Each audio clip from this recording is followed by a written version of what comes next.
बिस्मिल्लाहिर्रहमानिर्रहीम। आज की बात में आज हम बात करेंगे, हमने कुछ सेशन किए हैं जैपनीज़ कौम पर, तो वही सिलसिला है।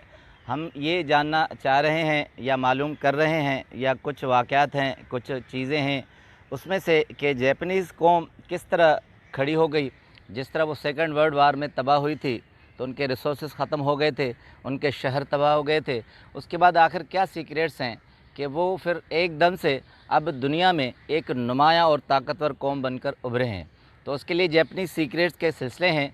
तो आज हम चाहेंगे, मौलाना वहीदुद्दीन खान साहब की किताब है, बड़ी शोहर आफाक किताब है राज़ हयात, उनमें एक पेज है, आपसे चाहूँगा कि डिस्कस करूँ। जैपनीज़ कौम का एक नया एंगल है, वो प्रैक्टिकल तजुर्बात से बताते हैं। तो मौलाना वहीदुद्दीन खान साहब कह रहे हैं मेरे दोस्त हैं, दिल्ली में रहते हैं, डॉक्टर अब्दुल जलील साहब। तो कहते हैं 1970 में जापान गए थे, तो 1984 में मेरी उनसे मुलाकात हुई।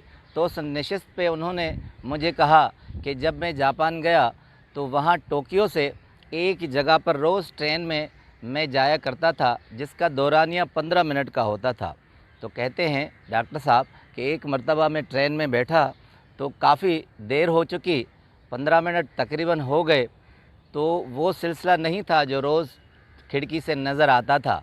तो कहते हैं कि एक स्टेशन आए तो वहाँ देखा कि कोई और स्टेशन थी। अब डॉक्टर साहब को तशवीश लाक हो गई कि ये वो मतलूबा ट्रेन नहीं है जिस पर मैं रोज़ सवार होता हूँ, शायद मैं किसी और ट्रेन में सवार हो गया हूँ।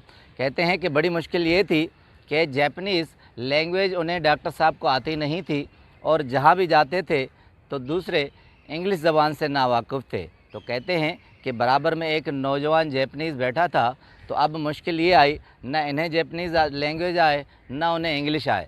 अब कहते हैं कि ट्रेन की सीटी बजी है, आहिस्ता आहिस्ता वो चल पड़ी। अब प्लेटफार्म उन्होंने नहीं छोड़ा था, तो डॉक्टर साहब को एक तरकीब समझ में आई, उन्होंने कार्ड निकाला और उस पर मतलूबा स्टेशन का नाम लिख दिया। अब वो उस नौजवान जैपनीज़ को आगे दिया।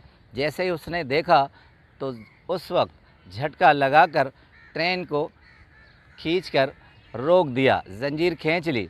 अब कहते हैं कि प्लेटफार्म पर ही थी तो हम जल्दी से उतरे, तो उसने मुझे हाथ से ज़बरदस्ती ले आए तो दूसरी तरफ जो ट्रेन थी वहाँ बिठा दिया।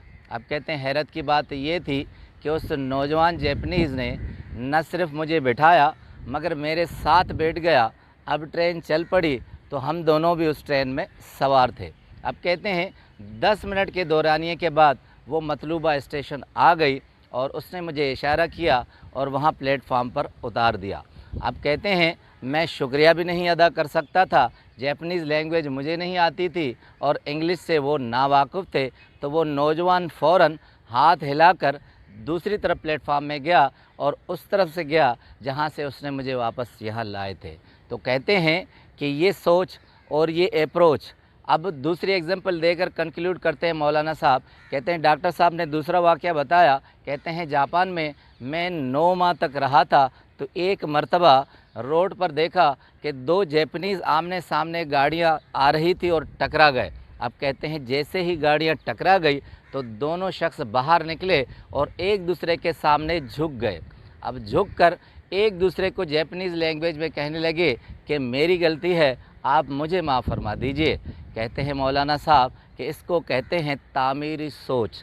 कहते हैं ये जब इंसान के अंदर, फ़र्द के अंदर या कौम के अंदर आ जाती है तो कामयाबी यकीनी होती है, कामयाबी की ज़मानत होती है। अगर कौम के अंदर ये चीज़ आ जाए कि मैं सब कुछ जानता हूँ, मैं ही हूँ, मेरा कसूर नहीं है, या किसी को हम अहमियत नहीं दें, अपने आप को सिर्फ इम्पोर्टेंस दें, तो कामयाबी नहीं मिलती। तो मौलाना वहीदुद्दीन खान साहब कहते हैं कि जैपनीज़ कौम की एक सीक्रेट मुझे ये समझ में आती है कि जब तामीरी सोच होगी, दूसरों के लिए कुछ करेंगे, तो तब इज्तिमाई तौर पर कौम के लिए होगा। तो शायद ये कुछ सीक्रेट हैं जो जैपनीज़ कौम के हमारे सामने आती हैं कि एक फ़र्द से लेकर एक कौम तक आप दूसरों के लिए सोचें तो आपका ख़ुद ब खुद भला हो जाएगा। आपका बहुत बहुत शुक्रिया।